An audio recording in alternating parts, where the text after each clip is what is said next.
আসুন নায়াগ্রা জলপ্রপাতকে নিয়ে কিছু অজানা তথ্য জেনে নিই।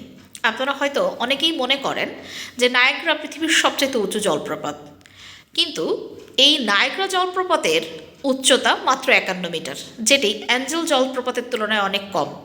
আপনারা হয়তো অনেকেই জানেন না যে প্রতি সেকেন্ডে এই নায়াগ্রা জলপ্রপাত থেকে 2400 ঘনমিটার করে পানি নিচে পড়ে।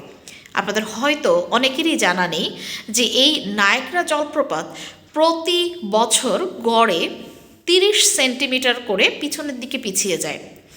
এটার কারণ হচ্ছে পানির অত্যন্ত বেগ, পানি পড়ার যে শক্তি। তবে কৃত্রিম উপায়ে এটিকে এখন থামানোর ব্যবস্থা করা হয়েছে। আপনারা হয়তো অনেকেই জানেন না যে 1848 সালে 30 ঘন্টার জন্য এই নায়াগ্রা ফলস থেকে পানি পড়া বন্ধ হয়ে গিয়েছিল। তার মূল কারণ হচ্ছে এখানে বরফ জমে গিয়েছিল। আপনারা হয়তো অনেকেই জানেন না যে এই নায়াগ্রা জলপ্রপাতকে বলা হয় হানিমুনের শহর, অর্থাৎ নতুন দম্পতিদের জন্য এটি একটি হানিমুনের শহর হিসেবে খুবই বিখ্যাত। এবং আপনারা অনেকে হয়তো জানেন যে এই নায়াগ্রা জলপ্রপাত দুটি দেশে বিভক্ত, অর্থাৎ যুক্তরাষ্ট্র এবং কানাডা।